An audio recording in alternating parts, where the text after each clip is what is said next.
오늘 믿음의 도약이라는 제목으로 함께 은혜를 나누고자 합니다. 오늘 먼저 학습 및 입교 및 세례 받으신 모든 분들을 축복합니다.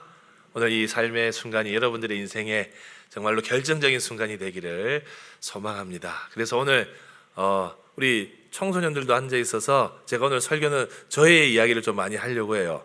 어려운 신학 이야기 안 하고 저의 이야기를 할 테니까 여러분들 귀담아 듣기를 바랍니다. 그래서 중고동부 목사님, 전도사님보다 설교 재밌게 하면 저한테 이야기하세요. 제가 우리 전도사님에게 설교도 재밌게 하라고 이야기할게요. 웃자고 하는 이야기입니다. 여러분, 이번 주에 우리 월드컵이 시작이 되었습니다. 올해는 낮에 월드컵을 하다 보니까 응원전도 없고 다들 보니까 유튜브로 각자 그냥 핸드폰으로 축구를 보시는 것 같아요. 우리나라가 어떻게 되었습니까? 2대1로 이겼습니다. 체코를 이겼습니다. 월드컵에 아무 관심이 없다가 이기고 나니까 관심이 막 생겨요. 그래서 제가 우리 교육자들하고 이번 주에는 번개 모임으로 우리 본당에서 축구나 한번 볼까 그런 이야기도 했는데 여튼 축구가 요즘 또 관심사로 떠오르고 있습니다. 사실 체코를 이겼는데 원래 체코가 이 유럽의 플레이오프의 마지막으로 경기에서 이기고 올라온 나라거든요. 근데 그때 붙었던 나라가 덴마크란 나라입니다. 사실 덴마크가 올라왔으면 우리가 1승하기가 쉽지가 않았을 거예요. 왜냐하면 덴마크가 지금 우리나라 피파 랭킹보다 높은 나라입니다. 축구도 훨씬 잘하고요. 그런데 이 체코가 이 승부차기 끝에 이기고 올라갔어요. 그래서 만일에 덴마크가 올라왔으면 어떻게 됐을까 그런 생각도 한번 해봅니다. 오늘 저는 이 덴마크의 한 사람, 덴마크 출신의 한 철학자를 이야기하면서 설교를 시작하려고 합니다. 이 사람의 이름은 쉐렌 키구르 케구르예요. 이 사람은 평생 한 가지 질문을 가지고 고민했던 철학자입니다. 어떻게 하면 진정한 그리스도인이 될 수 있을까? 이 사람의 마음에 있었던 질문이에요. 평생의 질문이에요. 왜냐하면 키에르 케구르가 다녔던 교회를 가만히 보니까 이 정말로 은혜가 별로 없었어요. 사람들이 교회에 많이 모이고 또 오늘처럼 세례도 많이 받고 성찬에도 참여하는데 생명력 있는 신앙생활이 보이지가 않았어요. 예수님을 믿는다고 하면서도 그냥 우리 인생의 주인 되신 주님께 아무런 인생을 걸지 않고 그냥 평안과 행복만 추구하는 그런 교회 모습을 보면서 진짜 예수 믿는 게 무엇인가 키에르 케구르는 평생 고민을 했습니다. 그러다가 답을 찾아요. 바로 창세기 22장 아브라함이 이삭을 제물로 바치는 그 장면을 보면서 답을 찾았습니다. 저는 오늘 저의 삶의 이야기와 또 키에르 케구르와 또 히브리서 저자의 기자의 이 교훈들을 가지고 말씀을 나누려고 합니다. 정말로 예수를 믿는 게 과연 무엇일까? 오늘 함께 그 은혜를 누리기를 바랍니다. 첫 번째로 믿음의 도약에 대해서 아브라함이 이 키에르 케구르가 이야기하는데 이렇게 정의를 내려요. 믿음의 도약이란 하나님께 순종하면 내가 가질 것 다 잃는 줄 알면서도 하나님께 드리는 것이다 하는 거예요. 여러분, 우리가 믿음 생활하면서 하나님의 뜻, 하나님의 응답에 대해서 과연 이게 정말로 하나님의 뜻인가 헷갈릴 때가 있고 의심할 때가 있습니다. 어떤 경우냐? 바로 인생의 중요한 문제를 걸고 하나님께 기도를 했는데 기도의 응답을 받아서 어떠한 일을 시작을 했어요. 그런데 그 방향이 전혀 다른 방향으로 흘러갈 때 우리는 의심합니다. 신앙의 갈등, 이 신앙의 혼란을 겪게 되어요. 그렇지 않습니까? 분명히 하나님의 말씀을 통해서 인도함을 받아서 일을 시작했는데 간절히 기도해서 기도의 응답으로 이 일을 시작하게 되었는데 확신을 가지고 시작을 했는데 방향이 달라지며 혼란을 겪어요. 거기에 결과까지 좋지 않게 나타나면 정말로 혼란스럽습니다. 저의 청년 시절 이야기를 좀 하려고 합니다. 아까도 이야기했지만 아까 우리 선사할 때 크게 하라고 했잖아요. 제가 장교 출신이라는 걸 강조를 한번 했는데 저는 군대를 해군 장교로 28에 입대를 해서 군복무를 마쳤습니다. 사실 저도 군대 늦게 갈 생각이 없었어요. 20대 초반에 군대 빨리 가야 되겠다 그런 생각을 가지고 이제 입대 날짜를 다 받았어요. 근데 입대하기 직전에 병원에 입원을 하는 일들이 생겼습니다. 그것도 2번이나 그랬어요. 그래서 어쩔 수 없이 입대 날짜를 연기를 했습니다. 그러다 보니까 제 또래의 우리 그 청년들이 가는 시점보다 늦어지게 되었어요. 그때 고민이 되었어요. 이건 내가 하나님께 여쭤봐야 되겠다. 나는 내가 군대 가는 문제도 하나님께 결제를 받아야 되겠다는 생각이 들었어요. 그래서 기도를 했습니다. 하나님, 장교로 가는 게 맞을까요? 아니면 좀 늦었지만 현역으로 가는 게 좋을까요? 제가 이 기도 제목을 가지고 기도를 시작을 했어요. 근데 어떤 주일이었습니다. 저도 그때 청년 때 찬양대를 앉았거든요. 청년들, 우리 지금 청년들이 없는데 저는 청년 시절에 찬양대 앉았습니다. 어디에 앉았느냐? 우리 에어컨 바로 옆자리, 맨 뒷자리, 저 구석 자리가 제 자리였어요. 제가 그날 예배 시간에 그 자리에 앉아서 예배를 드리면서 속으로 그런 생각을 했어요. 하나님, 오늘은 누군가가 제 군대의 기도 제목을 좀 명쾌하게 이야기해주는 그런 사람 만나고 싶습니다. 그런 기회가 있으면 좋겠습니다. 라고 하면서 예배를 드렸는데 놀라운 일이 있었습니다. 그날 그 회중석에 우리 청년부 선배 누님 한 분이 예배를 드리고 있었어요. 근데 그 분이 어디 앉아 있었느냐? 저쪽 우리 저기 에어컨 맨 뒤에 에어컨에 저쪽 뒤쪽 자리에 그 누님이 늘 예배를 드렸어요. 근데 그 누님이 그날 예배를 드리면서 말씀 은혜를 받고 난 이후에 적용을 하는데, 주님, 오늘 누군가 만나서 좀 이야기를 할 수 있으면 좋겠네요. 좀 제 마음에 누군가를 만나라는 마음이 드네요. 누구를 만날까요? 하면서 이렇게 예배실을 돌아보는데 저쪽 자리에 제가 앉아 있는 거예요. 그 누님이 오늘은 대진이를 만나야 되겠다. 그래서 예배를 마치고 교회 마당에서 누님이 저를 잡았어요. 그날 만나서 이야기를 하게 된 거예요. 내가 예배 시간에 오늘 이렇게 말씀을 적용하면서 우리 후배 누구를 만나야 되겠다 했는데 네가 눈에 띄더라 하면서 저를 앉혀놓고 이런저런 이야기, 기도의 제목 나누라고 하는 겁니다. 제가 사실 깜짝 놀랐어요. 여러분 어떻습니까? 저의 어떤 마음의 소원과 우리 그 누님의 그 어떤 말씀의 적용이 딱 일치되는 현장이었잖아요. 그래서 제가 저의 기도 제목을 이제 나누었어요. 이 군대 가는 문제에 대해서 내가 기도하고 있는데 하나님의 때를 찾고 있습니다. 제가 평소에도 좀 몇몇 믿을 수 있는 분들에게 묻고 다녔어요. 근데 그분들 대답이 다 뜨뜻미지근했어요.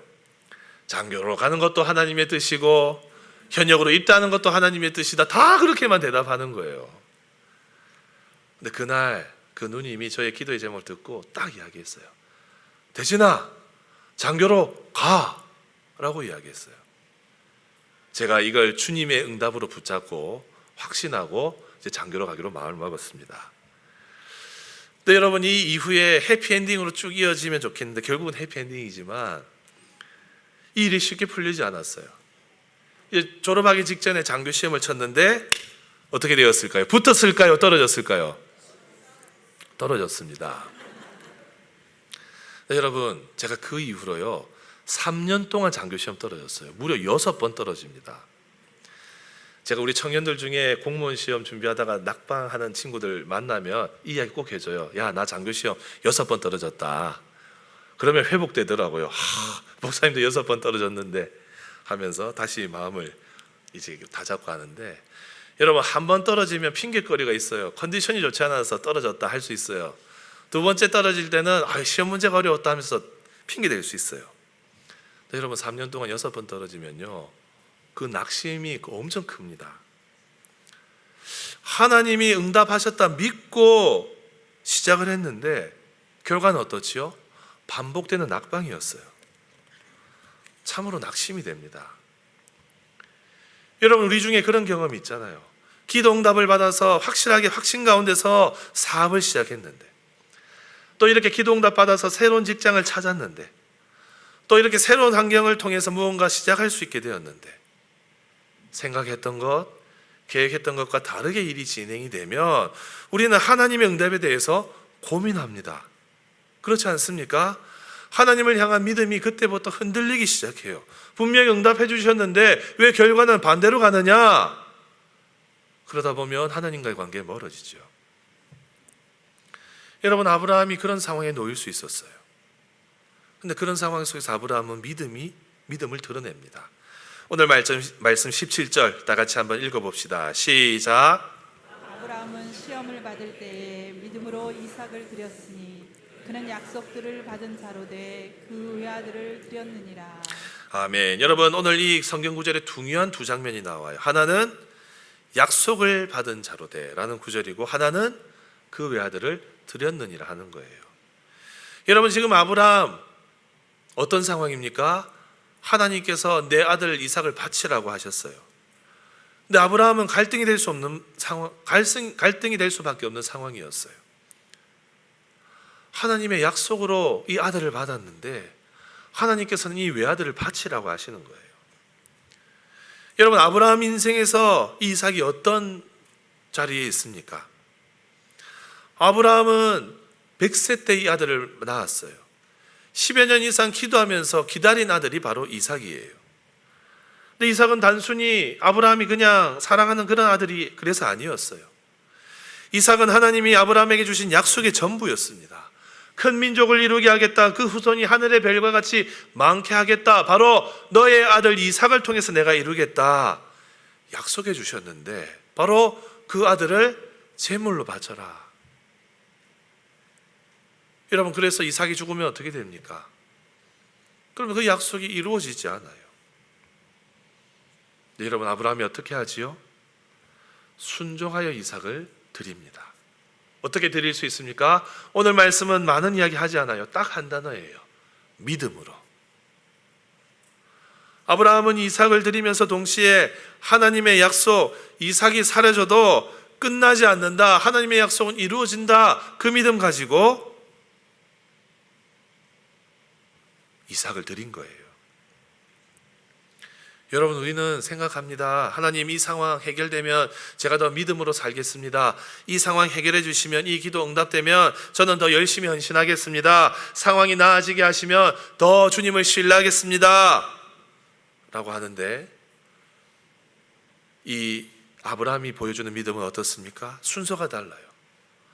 해결되기 전에 드렸고, 응답받기 전에 감사했고, 나아지기 전에 이미 신뢰를 했어요.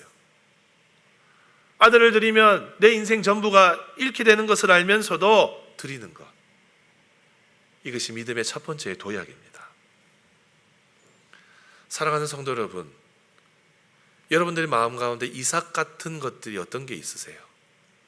여러분들의 마음의 중심에 정말로 이삭과 같이 가장 소중하게 생각하고 있는 삶의 문제가 어떤 게 있으세요? 하나님이 그것 내어놓아라 하시면 여러분 어떻게 하시겠습니까? 내 인생에서 내가 지금 가장 소중하게 여기고 있는 것, 그것 내려놓으라고 하실 때 여러분, 그거 내려놓는 것이 믿음입니다. 내가 그거 내려놓으면 내 손에 있는 거 다 사라진다는 그런 상황에 놓여 있을지라도 내려놓고 손을 여는 것이 믿음이에요. 여러분, 우리 하나님은요, 나쁜 길로 인도하지 않으세요. 내가 생각했을 때 내가 가진 것 다 내려놓으면 망할 것 같지만 하나님은 그렇게 최악의 상황으로 우리를 인도하지 않으신다는 겁니다. 가장 좋은 결과로 인도하시는 분이, 가장 알맞은 길로 인도하시는 분이 바로 우리 하나님 되십니다. 여러분, 이 믿음 가지십시오. 두 번째는 무엇이냐? 믿음의 도약은 말이 안 되는 긴장, 이 상황 속에서 그대로 하나님 앞에 나아가는 거예요. 여러분, 아브라함이 하나님의 지시를 받아서 순종하여서 모리아 산으로 갑니다. 침묵하면서 아들과 종을 데리고 모리아 산으로 갑니다. 그리고 그 산에 오르기 전에 종들은 그 산 밑에 두고 이삭과 함께 올라가요. 근데 이삭이 물어보지요. 아버지에게 묻습니다. 아버지, 나무와 불은 있는데 번제할 어린 양은 어디 있습니까? 라고 물어요. 그때 아브라함이 대답합니다. 번제할 어린 양은 하나님이 자기를 위해서 하나님이 친히 준비하실 것이다 라고 해요. 그리고 산으로 올라갑니다. 여러분, 그 긴장 속에서 아브라함은 아들 이삭을 제물로 잡으려고 했어요. 근데 여기서 보면 여러분, 이삭도 대단한 친구예요. 이때 나이가 아마 이삭의 나이가 청소년 시절로 추측이 되는데 이미 아버지의 나이는 100세를 넘은 나이예요. 힘으로 제압하면 아버지 이길 수 있어요. 근데 아버지가 실제로 자신을 제물로 삼으려고 할 때 발버둥 치지 않고 아무런 저항하지 않습니다. 여러분, 아브라함이 이렇게 초연하게 하나님의 뜻에 순종할 수 있었던 이유가 무엇일까요? 오늘 말씀이 그 힌트를 제공해요. 우리 17절 중간부터 18절을 다 같이 읽어봅니다. 시작. 그는 약속들을 받은 자로되 그 외아들을 드렸느니라.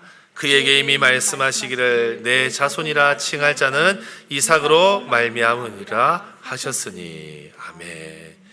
여러분, 이 구절을 가만히 보십시오. 아브라함이 처한 역설적인 상황이 눈에 드러납니다. 한쪽에는 하나님의 약속이 있어요. 어떤 약속입니까? 내 자손이라 칭할 자는 이삭으로 말미암으리라 하는 이 약속이 오른손에 있어요. 그런데 상황은 어떻습니까? 왼쪽의 상황은 어떻습니까? 이삭을 번제로 드리라는 상황이에요. 여러분, 이 두 말씀을 가만히 생각해 보면 이성적으로 이해하기가 불가능한 이야기입니다. 그래서 역설적 상황이라 불러요. 이삭을 바치면 하나님의 약속이 끝나버리고 약속을 지키고자 하면 이삭을 바칠 수 없는 불순종이 되는 이 상황. 여러분, 아브라함이 이 상황을 어떻게 해결할까요? 아브라함은 스스로 이 상황을 해결하려고 하지 않아요. 그냥 그 상황 그대로 나아갑니다. 한쪽에는 하나님의 약속을 붙잡고 한쪽에는 하나님의 명령을 붙잡고 그냥 그 상황 그대로 버티는 거예요. 이 약속을 믿으면서 이 명령에 순종하는 겁니다. 해결되지 않는 이 상황 그대로 붙잡고 하나님 앞에 나아가는 것, 이것이 믿음이라는 거예요. 여러분, 장교시험 계속 떨어져서 제가 계속 낙심했지 않습니까? 낙심의 시간들을 계속 보냅니다. 그러다가 정말로 이 기도의 응답과 반대되는 현역으로 입대해야 되는 순간이 다가왔어요. 이제 마지막으로 이제 군대를 한 번 더 연기할 수 있는 기회만 저에게 주어졌어요. 저의 기도의 응답은 장교로 가는 건데 현실은 현역으로 그때 당시 표현으로 끌려가야 되는 상황이에요. 그것도 나이가 차서 27, 28에. 그런 갈등과 낙심 속에서 저는 그래도 인생의 길을 계속 걸어가야 했습니다.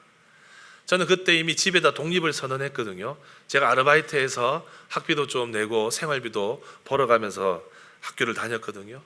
그 아르바이트 하면서 돈 벌면서 남은 시간은 장교 시험 준비하면서 상황은 계속 현역으로 가야 되는 상황이지만 장교로 가라고 하는 가라고 응답 주신 이 약속의 말씀을 붙잡고 저는 살아가야 했어요.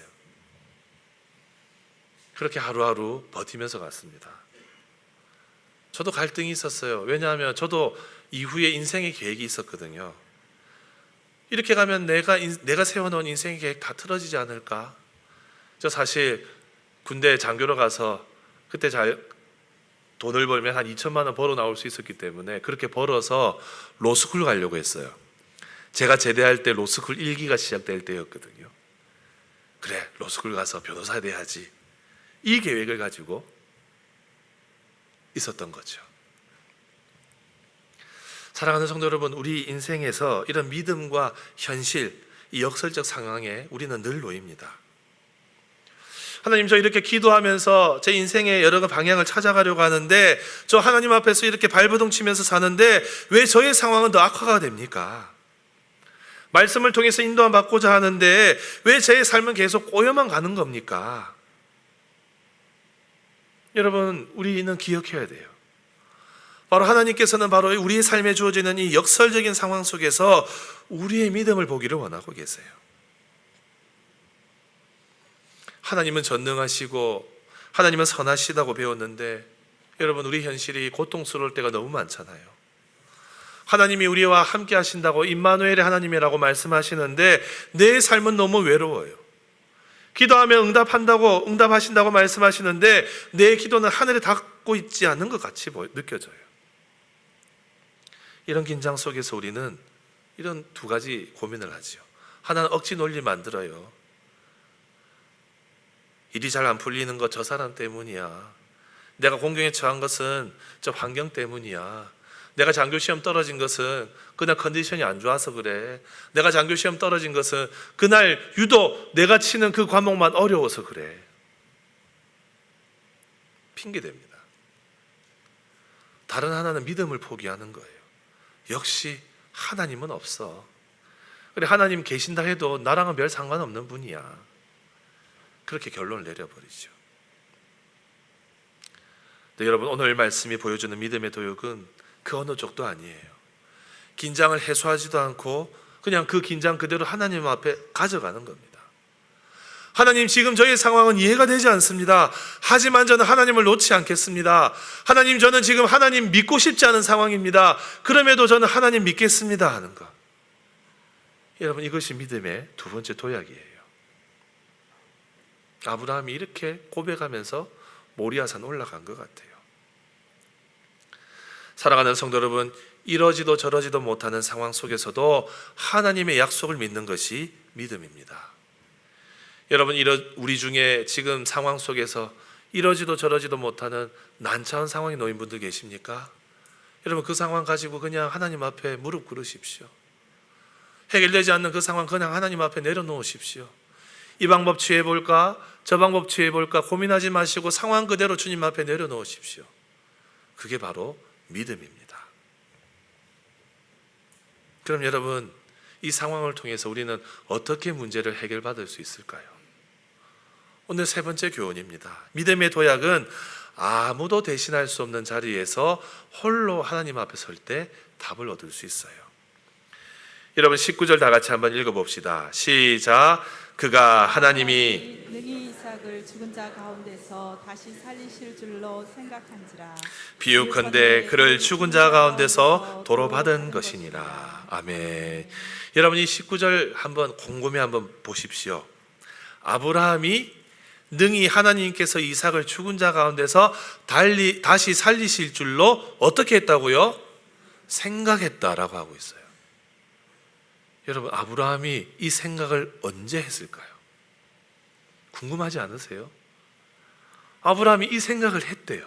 언제 생각했을까요? 여러분, 창세기 22장에 보면 하나님께서 아브라함에게 나타나셔서 처음에 이렇게 말씀을 하세요. 22장 2절 같이 읽어봅시다. 시작.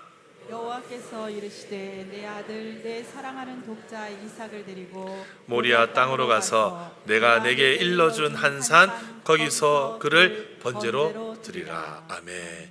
여러분, 나중에 집에 가서 22장 한번 읽어보세요. 22장 읽어보면 아브라함이 이 말씀을 받고 바로 순종을 합니다. 근데 이 하나님 앞에 받은 이 이야기를 누구에게도 하지 않아요. 그 안에 사라에게도 하지 않고 함께 간 종들에게도 이야기하지 않고 심지어 아들 이삭에게도 이야기하지 않습니다. 근데 이 말씀이 우리에게 주는 통찰력이 있어요. 창세기 22장을 여러분 가셔서 읽어보시면 반복되는 단어들이 있는데 너의 아들, 너의 독자 이삭, 내 아들, 이 단어가 계속 반복이 되어요. 무슨 말이냐? 창세기 22장은 아브라함의 마음속에 하나님보다 그 아들 이삭이 중심에 있었다는 것을 드러내고 있어요. 아브라함이 이걸 깨달았어요. 어느 순간인지 모르겠지만 아브라함은 생각했습니다. 어느새 내 마음의 중심에 다른 것이 있었구나. 왜 하나님의 약속 주신 아들을 바치라고 하실까? 내 소중한 아들을 왜 하나님은 계속 바치라고 하실까? 왜 하나님께서 친히 주신 약속과 반대되는 상황을 나에게 주셨을까? 오늘 말씀 19절처럼 아브라함은 생각하기 시작했어요. 그리고 답을 얻었습니다. 내 아들 이삭을 하나님께 드리는 것은 나 자신을 드리는 것이구나. 내가 그동안 하나님을 섬긴다고 하면서도 내 삶의 중심에는 이삭이 자리 잡고 있었구나. 하나님이 이것을 지적하시는구나. 하나님의 약속도 확실하고 하나님의 명령도 확실하다면 내가 이 아들을 제물로 드릴 때에 하나님이 살려주시겠구나. 여러분, 모리아산에 올라가면서 아브라함이 이런 생각을 했을 거라고 저는 생각합니다. 여러분, 아브라함은 하나님 앞에서 인생을 두고 진지하게 고민했어요. 그 순간만큼은, 이 모리아산으로 가는 여정만큼은 하나님 앞에서 마음을 열고 하나님 앞에서 다른 사람들과 이야기하지 않고 사람들을 향해서는 입을 닫고 침묵하면서 주의 뜻을 찾았어요. 키에르케고르는 이렇게 하나님 앞에 우리 인생의 실존적인 문제를 놓고 서게 될 때 그 상태를 신 앞에선 단독자라고 표현했어요. 하나님 앞에서는 유일한 한 사람. 여러분, 우리는 어떻습니까? 우리는 사람들의 이야기를 먼저 들으려고 하지 않습니까? 세상의 이야기에 먼저 귀 기울이려고 하지 않습니까? 하나님 앞에서 우리는 홀로 하나님의 뜻을 찾는 이 인내의 시간 분명히 있어야 됩니다. 근데 여러분, 우리 인간이 제일 하기 힘든 게 하나님 앞에 홀로 서는 거예요. 하나님 앞에 홀로 서서 내 시간을 들여서 하나님을 독대하는 이것, 하나님께서 아브라함에게 원하셨고 바로 우리에게도 원하고 계신 거예요. 우리는 우리의 인생의 문제를 하나님 앞에서 몸부림치면서 답을 찾아야 됩니다. 아브라함은 이렇게 하나님 앞에 섰을 때에 혹여 아들 이삭이 죽더라도 이삭을 다시 살리실 거라고, 하나님은 그렇게 전능하신 하나님이라고 고백할 수 있게 되었어요. 이것이 아브라함이 얻은 믿음의 도약입니다. 부활 신앙을 가지게 된 것. 여러분, 저의 이야기로 이제 마무리를 하려고 합니다. 제 이야기가 어떻게 끝났을까요? 다 아시잖아요. 해피엔딩으로 끝납니다. 제가 마지막으로 장교 시험을 한번 앞두고 있을 때에 그해 여름에 이건 하나님께서 특별하게 나를 부르시는 어떤 순간이구나 싶어서 하나님 앞에 독대하는 시간을 가집니다. 그 여름에 제가 강원도 태백에 있는 예수원이라는 기도원에 가요. 여기는 성공회에서 운영하는 수도원 같은 곳입니다. 여기는 2박 3일 무료로 있을 수 있어요. 밥도 다 주고 2박 3일 그곳에서 기도할 수 있어요. 제가 8시간 기차를 타고 부산에서 강원도에 가서 1시간 버스 타고 들어가서 40분 걸어 올라가서 저녁에 예수원에 도착합니다. 그래서 하나님 앞에 기도해요. 말씀을 읽으면서 기도하면서 저는 제 자신을 발견을 했어요. 아브라함의 삶의 중심에 어느새 하나님은 멀어져 있고 자기의 삶의 중심에 이삭이 들어와 있던 것을 아브라함이 깨달았던 것처럼 저도 저의 성공과 출세를 위해서 내달리고 있는 제 모습을 보게 되었습니다. 이것을 깨닫고 저는 저의 삶을 하나님 앞에 내려놓기로 결단을 해요. 그러했을 때 하나님께서 제 인생의 길을 열어주셨고 결국 장교로 들어갈 수 있도록 문을 열어주셨습니다. 할렐루야. 여러분, 저도 그 과정을 통해서 믿음의 도약을 이룰 수 있었습니다. 아브라함이 부활신앙을 고백할 수 있었던 것처럼 저도 굳건한 믿음, 하나님의 인도하심에 대한 좌고우면하지 않고 살아갈 수 있는 이 믿음의 확실함을 얻을 수 있었어요.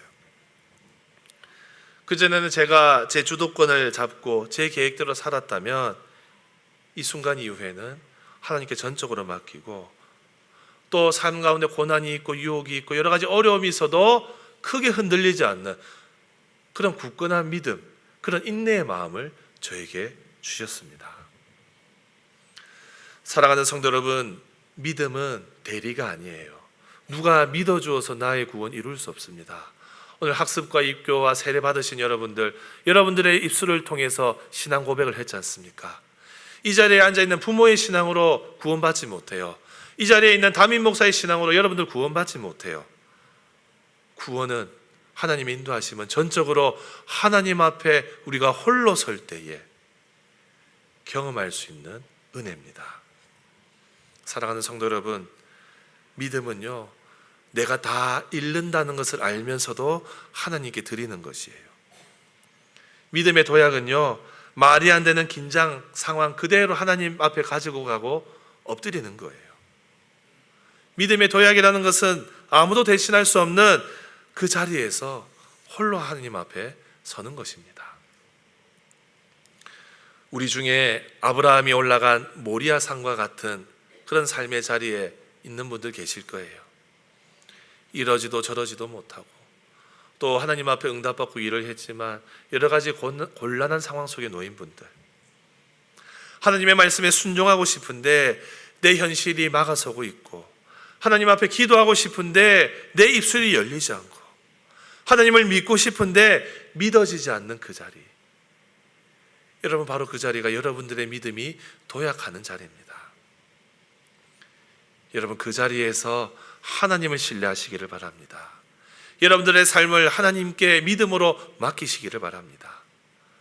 그럴 때에 아브라함에게 주신 이 귀한 은혜, 믿음의 도약의 은혜가 우리 모두 가운데 함께할 줄로 믿습니다. 이 믿음 가지시고 믿음의 도약을 이루는 여러분들의 삶이 되시기를 주님의 이름으로 축복합니다.